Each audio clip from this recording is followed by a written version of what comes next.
Hello friends, mystic insights clips देखते रहिए to make yourself strong spiritually, physically, mentally and socially, and subscribe the channel to get more updates.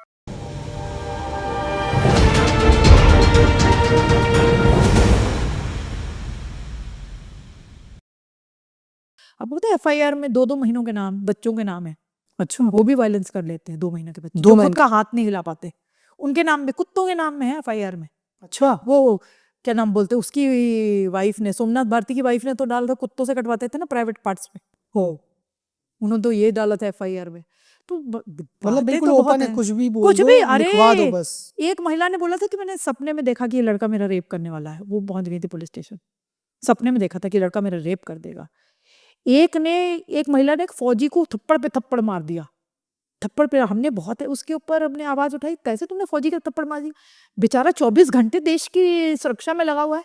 फौजियों का कितना sentiment है देश के साथ, तुमने इसको मारा? तो कह रही मेरे को ख्याल आया था कि मेरे को रेप कर देगा, इसलिए मैंने मार दिया। सिर्फ ख्याल आया, हाँ ख्याल आया, ये मुझे लगा कि मेरे लिए रेप, ख्याल मतलब लगा, उसे लगा। तो आपको क्या लगेगा? हमें तो जिम्मेवारी थोड़ी ना ली। आपने कानून को कैसे हाथ में रख दिया और फौजी को पीट कैसे दिया?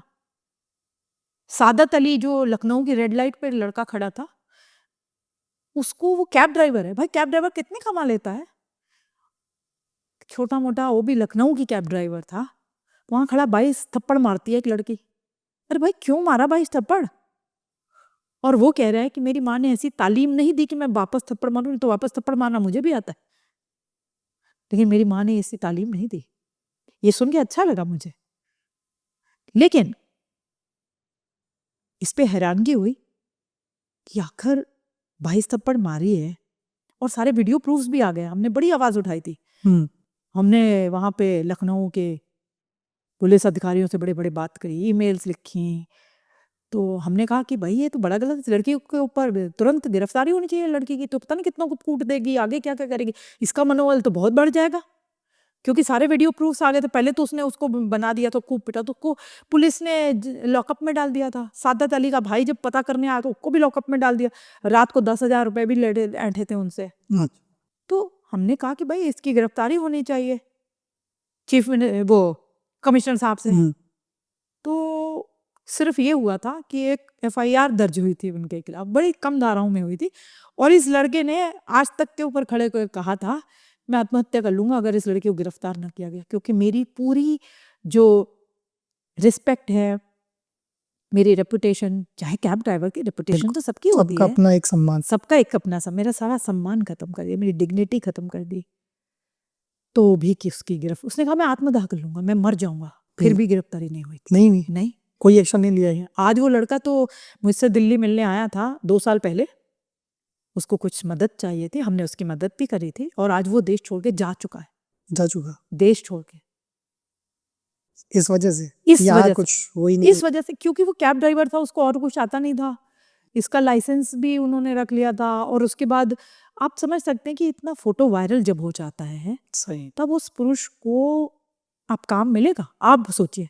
क्योंकि ये उस समय का फोटो रहता है ना, जब ये हाँ, बताया जाता कि ये बाद का फिर रहता पुरुष ही तो हमेशा गलत होता है ना, लड़कियां तो कभी गलत नहीं होती। सारी लड़कियां जो सीता है, पुरुष सारे रावण हैं, तो गलती तो हमेशा पुरुष की ही होती है। उतनी देर तक तो मीडिया ने उसे रावण बना दिया, उसको बलात्कारी बना दिया, पता नहीं क्या क्या बना दिया। आप ये सोचिए कि इतनी डर का माहौल है। पीएचडी दुल्हन 12 बजे कॉल आउट कर देती है शादी को, पुलिस बुला लेती है, मीडिया बुला देती है, शादी कॉल आउट। इसने मुझसे 20 लाख रुपए मांगे और फॉर्च्यूनर मांगी है। मेरे यूट्यूब पे जाके देख सकते हैं आप लोग, 20 लाख रुपए फॉर्च्यूनर। हाँ जी, आ गए, सब आ गए। सुबह सुबह, मतलब इस लड़के को किसी आरजे ने मेरा नंबर दिया था। अब ये रात भर मेरे को कॉल करी जा रहा है। अब रात के 12 बजे से लेके इतने सारे कॉल आए, मैंने सुबह देखा, जब तुरंत उसको कॉल किया कि इतने सारे कॉल किसके आए हुए हैं। तो उतने में वो आरजे का भी मैसेज आया हुआ था, वो भी मैंने पढ़ लिया था कि कोई है जो बहुत परेशान है, तुमको कांटेक्ट कर रहा है। मैं तुरंत उसको कॉल किया, तो उसने बोला मैडम मैंने कुछ नहीं किया, मैं बेकसूर हूँ। तो आप ये मत समझ लीजिए कि जो लड़का बोल दे मुझे मैं बेकसूर हूँ मैं मान लेती हूँ। मैं कोई जज नहीं हूँ, मैं मानती नहीं हूँ बिल्कुल भी, लेकिन मैं कहती हूँ भाई कैसे है, थोड़ा एविडेंस दो, भेजो जरा, हम समझेंगे, टीम को भेजेंगे, वो लोग समझेंगे, फिर बताते हैं।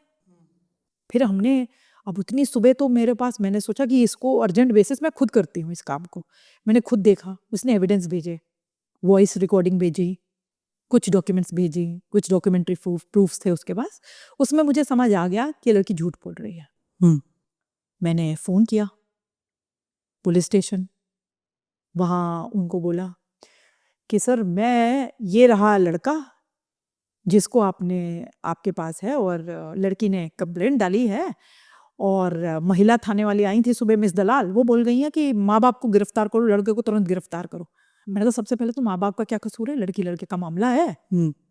और अगर वो पीएचडी दुल्हन है तो लड़का भी साइंटिस्ट है केंद्र सरकार में, साइंटिस्ट है, कोई रेडी नहीं चलाता कि जिसको आप दबा दोगे इतना। भाई बेचारे गरीब आदमी की तो कोई सुनवाई है नहीं, तो कूट डालते तुम अभी तक।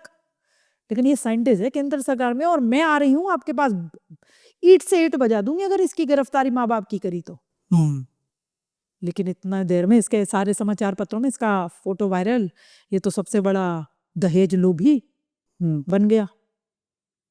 जब मैंने उनको पुलिस स्टेशन में, उनको मैंने भी प्रूफ्स भेजे और इसको बोला वीडियो बना, इसके वीडियो मैंने शेयर किए, वहाँ के नेताओं के साथ शेयर किए।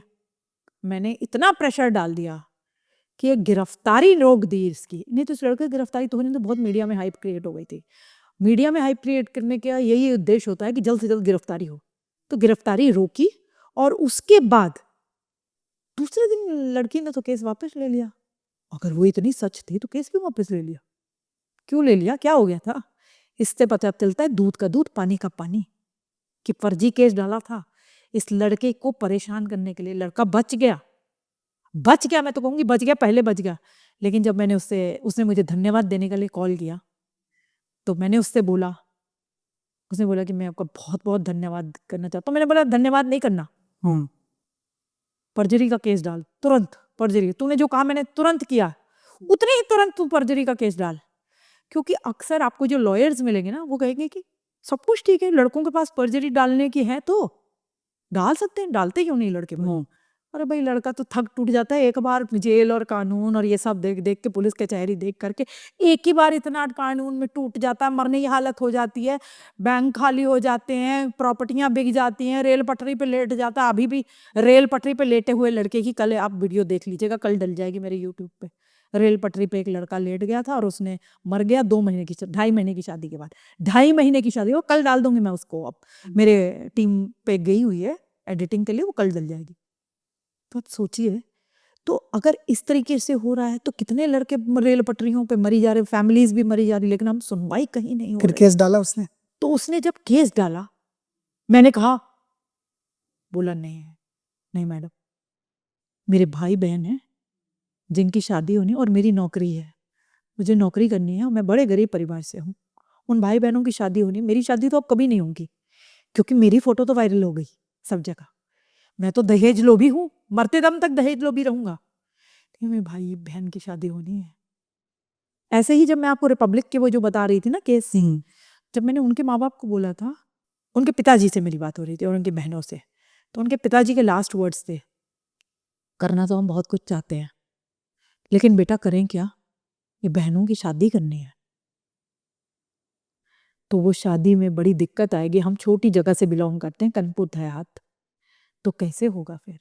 जोमेटो वाले लड़के की बात बताते हूँ, जिसमें जो जोमेटो वाला केस चल रहा था, आपको याद होगा, वही जो लड़की थी जिसने नाक फोड़ ली थी, बहुत वायरल हुआ था वीडियो, जिसने नाक फोड़ ली थी। तो नाक फोड़ने के बाद उस लड़की ने कहा कि इसने मुझे मार दिया, ये हो दिया।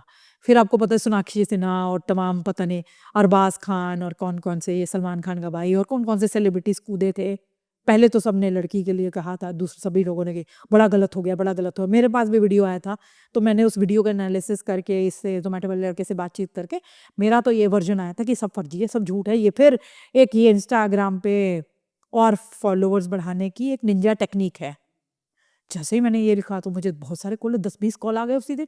अरे यार तुम ऐसे मत करो यार, सारे पुरुष ठीक नहीं होते हैं, इसने गलत किया है, जोमेटो वाले लड़के का साथ मत दो, ये गलत है, तुम ये वीडियो डिलीट करो, ये सब ट्वीट डिलीट करो। मैंने कहा नहीं, डिलीट तो कुछ नहीं होगा, मैंने बात करी और मेरा एनालिसिस इतना गलत होता तो नहीं है और मैं डिलीट नहीं करूंगी, और मैंने उससे बात करी है लड़के से और दूसरा पक्ष समझा है। आपको भी समझ आ जाएगा जल्द। 2 दिन के अंदर सोनाक्षी सिन्हा ने माफ़ी मांगी थी कि मैंने वो गलत लिखा था और मैं इस लड़के के साथ हूँ, ये वो आ गया था और भी बड़े सारे सेलिब्रिटीज़ आ गए थे। तो जब सेलिब्रिटीज़ कूद मार जाते हैं ना, कूदते हैं तो थोड़ा वायरल हो जाता है मामला। ज़ोमैटो ने कहा था कि हमने इसे निकाल नहीं रहे हैं क्योंकि ज़ोमैटो पे भी बड़ा प्रेशर आ गया था, हम इसको 50% पैसे देंगे। अच्छा, रखा हुआ था। लेकिन ज़ोमैटो वाला लड़का कितना कमाता होगा जब आप 50% दे दोगे तो? बेंगलुरु का ही ये भी लड़का था। इसके परिवार में ये अकेला कमाने वाला था। इसके पिताजी की मृत्यु हो चुकी है। बहन इसकी पीएचडी कर रहे थे। आप सोचिए कि कितना पढ़ा-लिखा परिवार था। माँ जो है वो घर में है, तो 3 लोगों की देखभाल करनी है। ये सारी स्थिति मेरे को पता थी। तो इसका आपको अभी बताती हूँ, बीच में मैं तो इनके सब लड़कों के टच में हूँ, आज भी टच में हूँ। अभी कुछ दिन पहले मैंने इसको कॉल किया। मैंने कहा, "क्या हुआ भाई? बड़े दिन हो गए, खैर वे व्हाट्सएप पे मैसेज भेजता रहता है।" तो मैंने कहा, "और क्या चल रहा है भाई? केस में क्या चल रहा है ये बता तू? दिल्ली कब आ रहा है ये बता?" तो बोलता है, "केस तो वापस ले लिया मैडम।" मैंने कहा, "मैंने तुम्हें इतने घंटों समझाया था कि लड़ना है हमने, लड़ना है, fight back, fight back, fight back. उसने केस वापस ले लिया।" बहुत प्रेशर था मैडम, लॉयर की तरफ से, सब तरफ से प्रेशर था, केस वापस ले लिया। इस वजह से दम तोड़ जाते हैं। और जो डेटा की आप बात कर रहे हैं, सिर्फ महिलाओं के लिए डेटा है हमारे देश में।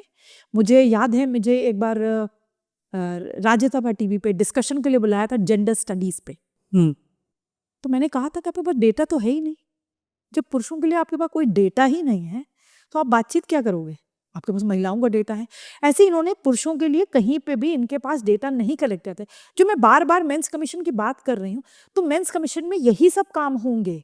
पॉलिसीज बनेंगी, डेटा इकट्ठा होगा पुरुषों के लिए, उनकी वेलबींग की, वेलफेयर की मतलब चीजें बातें समझ में आएंगी फैक्ट्स के तौर से कि क्या चल हाँ, रहा है, क्या नहीं चल रहा क्या है, नहीं रियल चल रहा। ग्राउंड लेवल पे जी, क्या हो रहा है। जी। तो इन्हीं वजहों से एक पुरुष आयोग का गठन जब सरकार करेगी।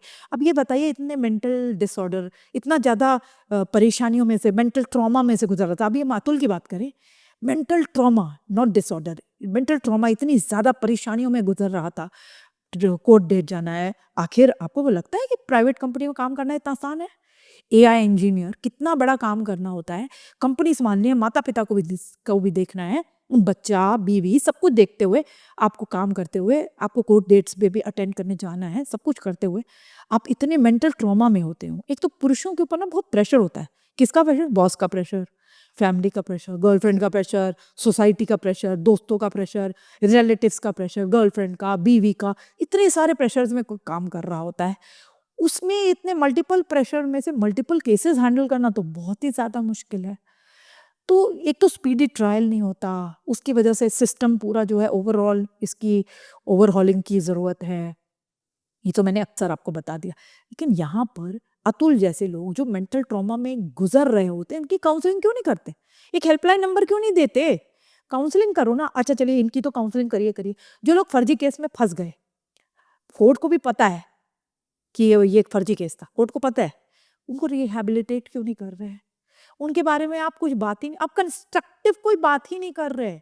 यहाँ तक कि मेरे पास एक बहुत अच्छा साउंड प्रूफ प्लान है कि रेप कैसे रोके जा सकते हैं, उसकी भी कोई सुनवाई करने के लिए तैयार नहीं। जिस दिन सुनवाई करने के लिए तैयार होंगे उस दिन मैं ज़रूर बताना चाहूँगी कि किस तरीके से। तो जब आप बोल रहे थे ना मुझे कि कानून मंत्री, पहली बात तो मुझे अपने जीवन में ऐसा कुछ दिखता ही नहीं, क्योंकि जिस मुद्दे पे मैं काम कर रही हूँ, इस मुद्दे पे कोई बातचीत नहीं करना चाहता। ये मुद्दा एक उनका है जो कि बैरन लैंड पे पुरुषों का, मेन की बात कोई नहीं करना चाहता। अक्सर मैं मेन की बात करती हूँ लेकिन कोई नहीं करना चाहता, क्योंकि पुरुष जो है ना, third class gender, fourth class gender, इनकी कोई सुनवाई कहीं नहीं है। आज कितने बड़े-बड़े लोग इसको झेलते रहे, वो नहीं बोल पाए, तो आम आदमी ने क्या बोलना है? लेकिन हाँ, मेल वोट बैंक इकट्ठा करूँगी ज़रूर, और इस मरते दम तक इस मुहिम को काम करूँगी।